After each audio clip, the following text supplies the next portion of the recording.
From Hollywood, it's time now for... Johnny Dollar. Earl Foreman here. Foreman?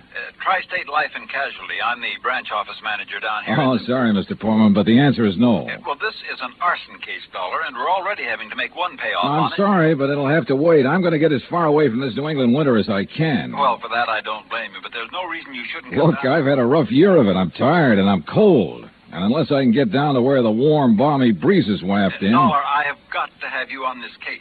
There's a lot at stake. Now, my office is down here... No, sir, I'm sorry. You down see... here in Sarasota. I just can't do it, Mr. Foreman. I've already made a plane reservation for Sarasota, Florida.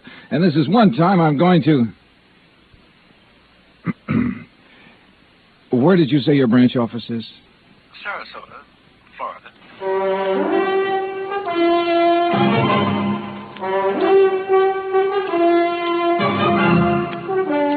Bob Bailey in the exciting adventures of the man with the action-packed expense account.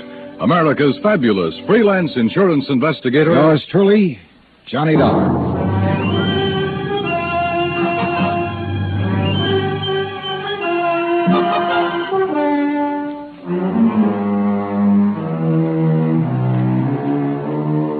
Expense account submitted by Special Investigator Johnny Dollar to the Tri-State Life and Casualty Insurance Company, Home Office, Hartford, Connecticut.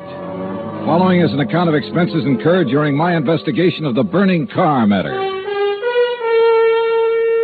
Expense account item 1, which I thought I was going to have to absorb myself. $129, transportation and incidentals to Sarasota, Florida. It was nearly 5 p.m. when I got there, so instead of checking into a hotel, I taxied, that's item 2, $1 even, I taxied to Earl Foreman's office in the Conroy building. He turned out to be a tall, lanky, easygoing fellow with clear blue eyes and a ready smile. Sit in an office and talk business this time of day? You're in Florida now, Johnny. Well, I thought from your call this was a pretty urgent matter, Mr. Foreman. It is. Arson, you said. Yeah, probably, but here's no reason we can't go out to my little shack on the quay and be comfortable while we talk about it. Besides, Michael wants you for dinner. Mike? My wife, Gertrude. Oh. Come on, my jalopy's right out at the curb. Come on, Johnny. Poor man was a misnomer for this man because his jalopy turned out to be a spanking new Cadillac, complete with air conditioning and all the fixings. And the shack, anything but. It was on St. Armand's Key across Sarasota Bay from the mainland, a beautiful 2-story concrete and stucco job. The big yard backed on a quiet bayou, and there, tied up at a private dock, was a 24-foot lap-strake speedboat, ideal for fishing the Gulf of Mexico. After all, as long as you're down here on expense account. Yeah, but it's charged to your company, remember? Oh. Hey, there she is at the door. Huh? The big, fat, overbearing broad I'm married to. This was another switch. For Earl's wife, standing in the doorway, was the cutest little trick I'd seen in a long time. Petite, pretty, and blonde, and with eyes that you noticed right away because they were almost green. Eyes that suddenly narrowed as she looked at me. And I wondered why. Johnny Dollar, did you say? That's right. Insurance investigator down here to look into those fires. Oh. Any objections? No, of course not. Just set your bags here in the hall, Johnny. All right, thanks. And wouldn't you like a drink after your long trip? Yeah, and you can get me one, too. Scotch, Johnny? Martin's VVO. Oh, great. Well, soda, please. Sit down. Thanks. I take it Mike isn't too interested in the insurance business, huh? You know, she used to be a singer, dancer. Oh, well, this is a little different. But now, tell me all. Well, actually, I guess we ought to wait until Arnold Carr gets back. Carr? Carr Brothers, Lumber Enterprises. Arnold runs the business, and his brother Edward... Well, Ed just shares the profits. Real black sheep of the family, from what I've been able to learn. Oh? Anyway, they have yards all over the state. There's one here in Sarasota, one up the coast a ways at Fort Pierce, and still another at Arcadia. That's about 40 miles inland, just east of here. And there was one up in Orlando. Was? Completely destroyed by fire a couple of weeks ago. And a $120,000 claim has been filed. Wow. That's where Arnold Carr is then, in Orlando, trying to clear things up. Here's your drink. Oh, thanks. Here, Earl. Yeah. Well, to the gods and goddesses and us. Shouldn't I be up in Orlando then? Arnold's on his way back here now. He lives here. He just went up there to arrange for clearing off and selling the property. You mean he's planning to just pocket the money? If Tri-State pays off, I mean. Looks like it. But I take it you suspect arson. Yes, Earl suspects arson, Johnny, and so does Arnold Carr. At least he says he does, but they have no reason. No? How about the other fires? Or attempted fires? Oh, where? At Arcadia, for one, but they got it out in time. At least that's the way Arnold Carr reported it. The way he Let tells me tell it, Mike. Oh. There was another at the yard here in Sarasota. Arnold himself discovered it one night when he was just driving around. But nothing to indicate it was attempted arson. No, Well, and the authorities up in Orlando found no indication of it there. Mike, you know as well as I do that a lumberyard fire will obliterate signs of arson better than any other kind of fire in the world. But she has a point, though, Earl. Unless there's some evidence of arson. Of course. Yeah, why send for me? Well, mostly because... Actually, because Arnold Carr suspects it. But he's given you no real reason. None at all. I think he has a real reason, but he just won't tell us. Wait till you see him. He's going to call when he gets in. We'll run over to his place on Longboat Key. What about his brother? Edward, did you say? I've never met him. He's always stayed in Orlando. I was wondering if he might tell things that Arnold is holding back. Edward Carr wouldn't know anything. You can never be too sure. Look, why can't you agree with me for a... that must be Arnie now. Excuse me. Hello. This is Arnold Carr. Oh, hi, Arnie. Johnny Dollar arrived, so we'll be... Well, here, I'll let you talk to him. Here, Johnny. No. Okay. No, Earl, listen. What? I told you before it was arson. It was arson again tonight. Tonight? What's that? Arcadia just went up in flames. The whole yard. Good Lord. Did you hear that, Johnny? Yeah, I heard it. Well, can you prove it was arson tonight in Arcadia and before in Orlando? I have proof. Well, Arnie, we'll be over just as fast No. as... What? No. Wait for me there at your home. Well, but look now. You mustn't come here. And I mustn't stay here because I... Now, listen, man. You, Arnie? Well, I guess he's ready to tell us now. A suspicion began to grow in my mind. A suspicion that Mike apparently shared with me, that Arnold Carr himself might be responsible for the fires. After all, he was the only one who had seemed to know about the two unsuccessful attempts. He himself had planted the idea of arson. He'd lost no time in filing claim for the Orlando burnout. But Earl said I was wrong. Arnold was too honest a man. Earl had also said we were only 15 minutes from Carr's home. So when half an hour passed, we called him back. Got a busy signal. After the fourth try, the three of us took off in Earl's cab. As we pulled into Carr's driveway, we could see him through the picture window, sitting at his desk, telephone in hand, apparently engrossed in a call. Then, as we walked up to the door, I noticed something else. Arnold Carr looked enough like me to be my brother. Maybe that explained Mike's reaction when she first saw me. Hey, Arnie. Can't you see he's on the phone in there? Well, the least he can do is hear his own doorbell. Earl, wait. Good Lord. What's the matter? Through the window. Oh, no. Earl? Stand back. Earl, for heaven's sake, what is it? Couldn't you see from out there? No, what's wrong? Oh, Well, Johnny? Right through the forehead, Earl. Looks like a .38. Before I could stop him, Earl took the phone out of the dead man's hand and called headquarters. Mike turned pale and slumped into a chair. And I gave the place a quick rundown, checked doors, windows, etc. A few minutes later, an officious young sergeant named Larkin arrived and took over. 38 caliber straight through the middle of the forehead. Were all three of you here when it happened? Mr. Foreman, Mrs. Foreman, and who are you? The answer to your first question, Sergeant, is no, none of us was here. And this is Johnny Dollar, insurance investigator. Hiya. You insurance guys work pretty fast. You related to Mr. Carr? No, why? Look a little like him. Who busted in the front door? The killer? I did. When we drove up, we saw Mr. Carr sitting there at his desk. We rang the doorbell and knocked, but... And when he didn't move, you took things in your own hands and busted in, huh? That's right. You haven't moved anything, have you? No. Except I took the phone out of his hand to call you. Dollar, if you're any kind of investigator, you should have known better than let him touch anything. Now, let's see. The shot must have come from somewhere near this window by the fire. Sure, here we are. Bullet hole right through the pane. Bullet was fired from outside. You're sure, Sergeant? Sure, I'm sure. Look for yourself. You call yourself an investigator? Hey, Cummings, Woolway, check the area around that window beside the chimney out there for footprints. Maybe an empty cartridge case. Now, you folks get out of here so I can call Doc Hanley over and get on with my investigation. And no, Dollar, I don't need any of your help. Well, thank you, Sergeant. Your job is fires, not... Hey, where did Mrs. Porman go? Out to the car. Why? Who told her she could leave? Who told her she had to sit here looking at a corpse? All right, Dollar, all right. Just be sure the three of you stick around town in case I decide to question you further. Oh, of course, Sergeant. Yeah.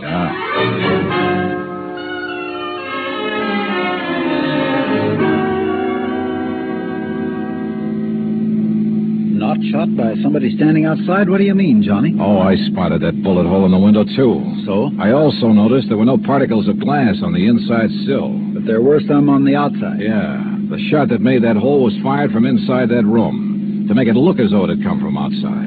Then somebody was in there with Arnold Carr. Yeah. Either somebody he let in or who had normal access to the house. And he had to stop Arnold from talking about the fire in Arcadia. Hey, how much do you know about his brother, Edward? Well, nothing really outside of what Arnold told me. Was either of them married? Family of any sort? Arnie wasn't. But Arnold's death means Edward will own the business then. Well, yes. And he lives up in Orlando, scene of the first big fire. Yes, good heavens, Johnny, you don't think his own brother... Where can I rent a car? Take Mike's Chevy. It's in the carport at the house. But what are you going to do? Drive up to Orlando by way of Arcadia.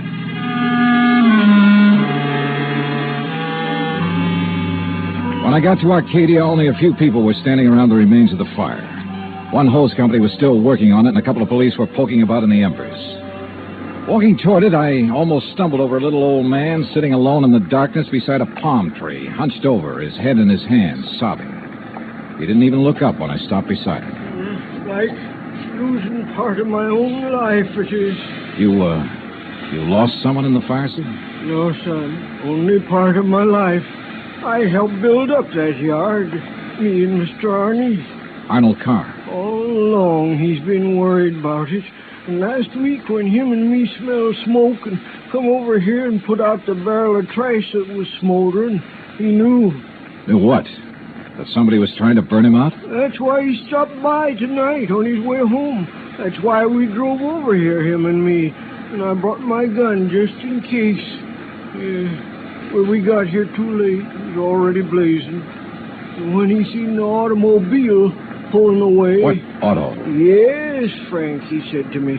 I knowed he was the one trying to burn me out, he said. Who, old-timer? Who do you mean? He didn't say. Then he called the fire department. That car that pulled away, what was it?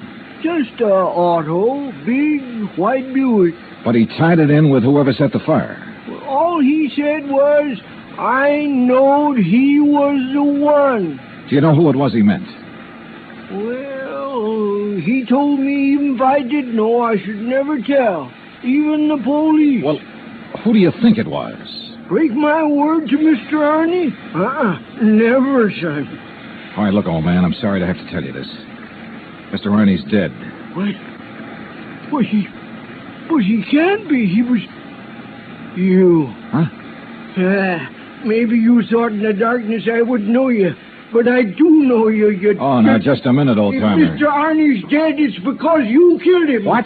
Just like you set the fire. No, I'm not who you think I am. And I'll kill you. That's what I'll do. Put down that gun. I'll kill you.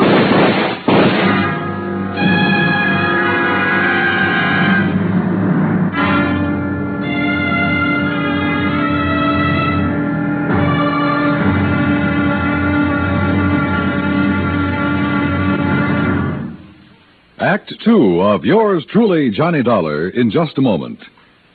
Back in the old days, the very old days, that is, a girl named Cassandra had a corner on the Oracle market. But nowadays, you can do some foretelling yourself. On Jukebox Jury, for example, you can help decide which of Tin Pan Alley's new recordings are destined for the hit brackets and which ones are likely to spiral all the way down to oblivion. Remember, Jukebox Jury is yours to hear on most of these same stations every Sunday. Now, Act Two of yours truly, Johnny Dollar, and the burning car matter.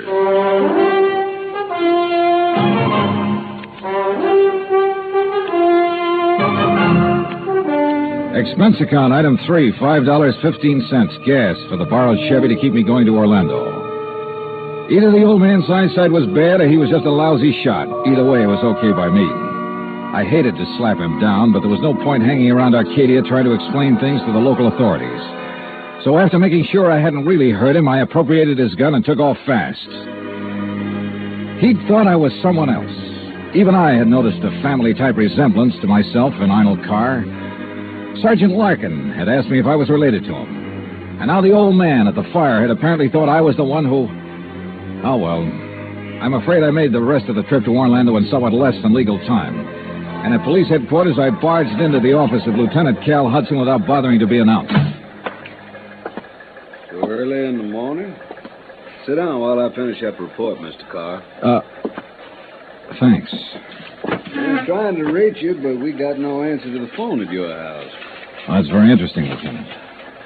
I'm afraid I have the painful duty of notifying you that your brother Arnold down in Sarasota last night... Why did you say very interesting, Mr. Carr? Or had you already learned... Well, I'll be doggone. Yeah. You're not the first one. Who are you? Johnny Dollar, insurance investigator. I can't believe it. Dollar, you look enough like Edward Carr to be his twin. You even sound a lot like him. I take it you haven't located Edward yet? Well, no. Lieutenant, I think Edward Carr is the firebug we're after. And the killer. Wait a minute. Briefly as possible, I told him of Arnold Carr's phone call to Earl Poorman, his emotional upset just before he was killed.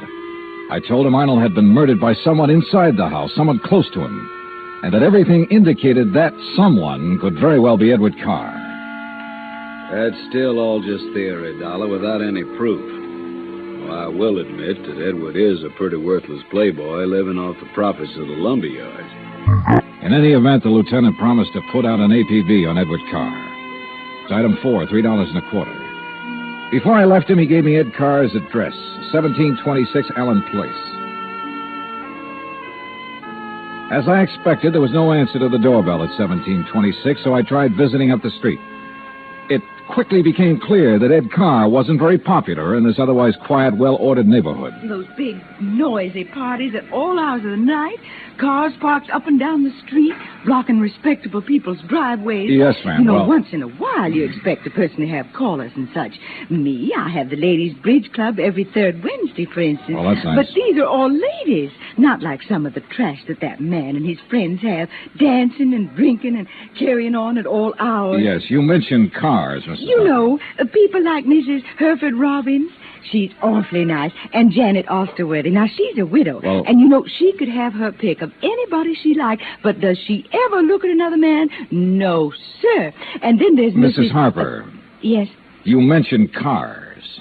Do you know what kind Mr. Carr drove? Why, yes. It was a big white one. And the make? Well, no. My husband, when he was alive, always drove a Maxwell, and I guess that's the only kind I ever got to know by name. But Mr. Carr's is white. Only I guess that isn't much help to you, is it? All the white cars here in Florida, I mean. Look. Now, even that blonde hussy who's around him all the time drives a white car.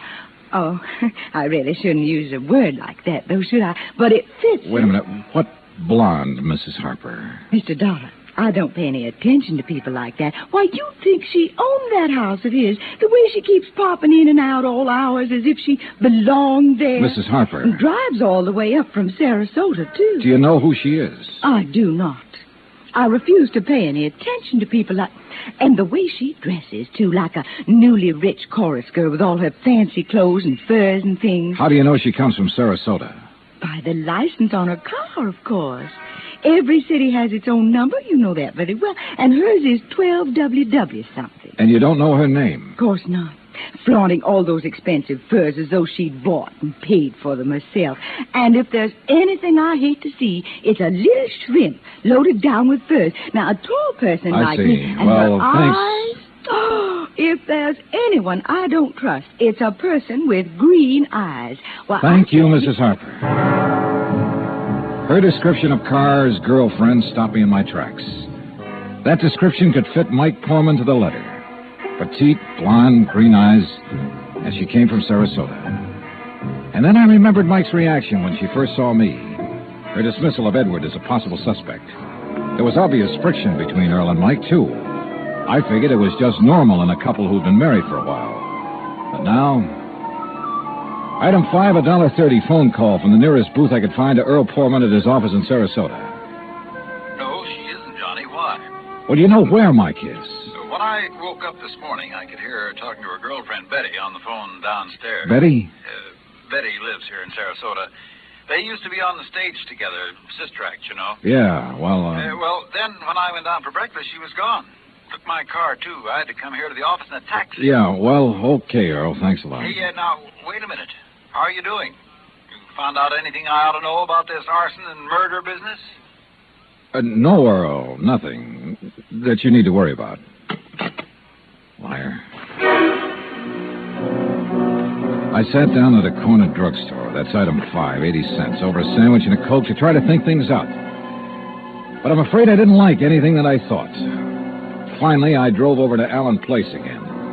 I parked a couple of blocks away and walked to 1726. I rang the front doorbell, knocked a couple of times. Then I slipped around to the back door, finagled a lock on it with a little celluloid pocket calendar, finally got it open. I left it open for the sake of a quick exit if such became necessary. But I guess that was a mistake.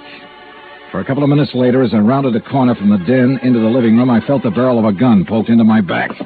Out of town, huh? Now, wait a minute. Don't move, Eddie boy. Trying to stall off pay me the $5,000 by saying you're going to be out of town, huh? Okay, so you think I'm Edward Carr? You kidding? Don't you know what happens when somebody tries to stall me? I don't know exactly how long I was out, but when I came to, it was dark. Except for the glow from a streetlight outside. And what roused me was the sound of footsteps, feminine steps, cautiously entering the back door. Then, briefly, silhouetted against a window, I saw a trim, petite figure that was all too familiar coming toward me. Then she saw me, too. Oh, darling, you're hurt. What happened? What do you think? Who did this? Who struck you? You don't know? Yes, of course, it was Tony. Because you didn't pay him soon enough for the Arcadia job. Here, Eddie, let me help you. No, just let me rest for a minute. I thought that was Tony I passed on the road in from Sarasota. Why'd you come over from Sarasota? To see you. I knew you'd be here. Oh, why? Why? So the police could surprise you with the news of your poor dear brother's death. But why did you come to the house? Because I hoped you'd come here, I guess. Eddie, you should have waited until I could raise the money to pay off Tony. You mean for killing Arnold, too? Of course. No. Are you trying to say you didn't kill Arnold? But I saw you from outside in the Buick. You'd swear to that, wouldn't you? I don't know what you... Eddie, you sound like you don't trust me. We're in this thing together. Yeah, you sure of that? What are you talking about? Whose idea was it to knock off Arnold? But you had to. When he saw you at Arcadia, he knew that you were having the yards burned up. That's the way you figured it from the beginning, wasn't it? Now, look, baby. First burn up the lumber yards and collect the insurance on them. Then convince me that you and I should have it all by putting Arnold out of the way. But you had to kill Arnold. I don't understand you, Eddie. Yeah. And I wish I didn't understand you, Mike. Mike? Come on. Let's turn on the light. No. No, if somebody sees us. Eddie, you... Who are you? Are you kidding, Mike? Wait a minute. Who are you? You're that insurance investigator, Johnny Dollars, that Mike told me. Let me out of here. Oh, no, you don't. You're staying right here. Mike Poorman's sister, aren't you? Well? Oh, sister. So we once did a sister act before she married that Poorman guy. Now, let me go. Not by a long shot. You may as well, Dollar. What? Eddie. Don't move, Dollar. Get his gun, Betty. Get it. Yeah, sure. Here, Ed. Good. Ed Carr, huh? That's right. And you know we do look alike, you and me. Yeah, sure. Enough for Betty here to have told me all I need to know. Don't believe him, Eddie. He's lying. I heard, No, baby. Eddie, I thought he was you. Don't you see?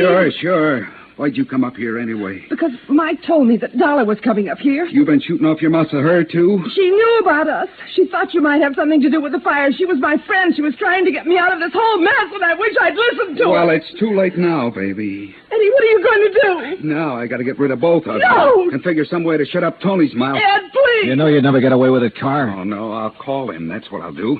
Yeah, Betty, and he'll come here to get his money. Then I'll call the police, see? Tell him to come right away. Tell him I found out about you having Tony start the fire. What? That's right, that you had him burn up the yard so there'd be even more money for you to bleed from me, like all the dough you got from me already. You're crazy, Ed. I'll tell the police to meet me here. And when they come in, it'll just be in time to see me kill Tony in self-defense. After getting here too late to save you, I'll tell them. You're out of your mind. They'll check that gun of yours so fast. And that'll prove it. Because the only shot out of my gun will be the one that gets Tony. This gun of yours is the one that's going to knock you two off. And they'll think it's Tony. Oh, Eddie, please, you're drunk or you're crazy. Crazy to save my own life? To keep you and Tony and Dollar from putting a noose around my neck? If you think that harebrained scheme of yours will ever work, you're off your rocker. It's got to work, because it's my only chance, so it's going to work now.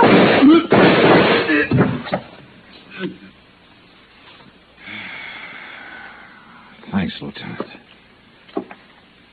I'm afraid I was too late to save it, John. Mm-hmm. Yeah. But Eddie Carr will live to face a jury. What brought you here, anyhow? I did, Johnny.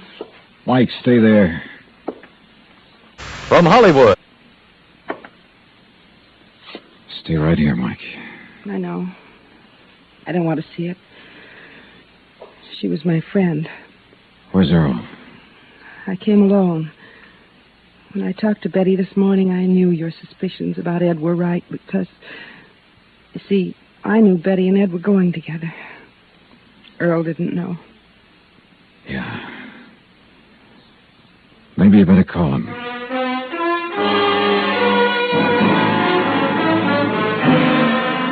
Expense account item 6, $9.80, gas and incidentals for the drive for the two of us back to Sarasota. Remarks? Betty, of course, has already paid for her part in the deal, and I guess it's pretty obvious what'll happen to Ed Carr and Tony Ricardo. The insurance money in the Carr estates will be distributed according to Florida law. Further remarks, the apparent friction between Earl and Mike was only part of a normal married life. They're a pretty nice pair. Oh, and I thoroughly enjoyed 3 days of fishing in the Gulf, thanks to Earl. Expense account total, including all the incidentals I could think of, $385.26. Yours truly, Johnny Dollar.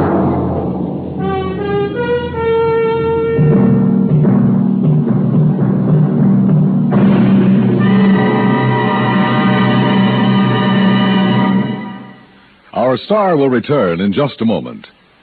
You don't have to be an efficiency expert to figure out that it's easier to lend your support to several worthwhile fundraising campaigns all at once than it would be helping one campaign at a time.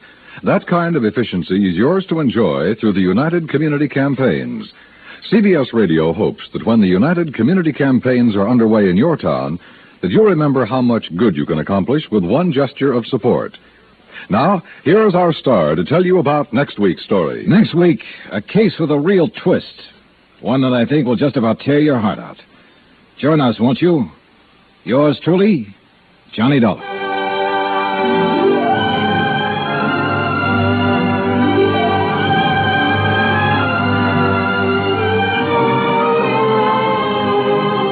Yours truly, Johnny Dollar, starring Bob Bailey, originates in Hollywood. It is produced and directed by Jack Johnstone, who also wrote tonight's story. Heard in our cast were Virginia Gregg, Harley Bear, Victor Perrin, Bob Bruce, Harry Bartell, Vivi Janis, Tony Barrett, and Junius Matthews. Musical supervision is by Amerigo Marino. Be sure to join us next week, same time and station, for another exciting story of yours truly, Johnny Dollar.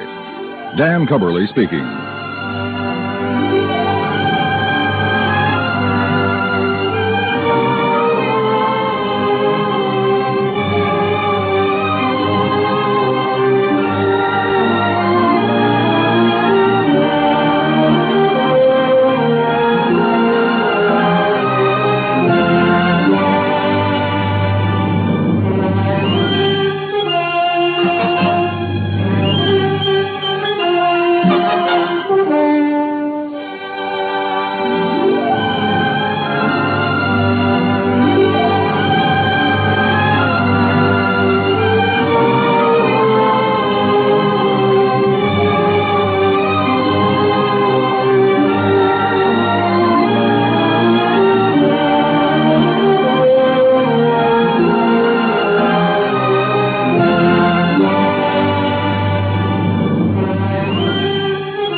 Would you like a shout out?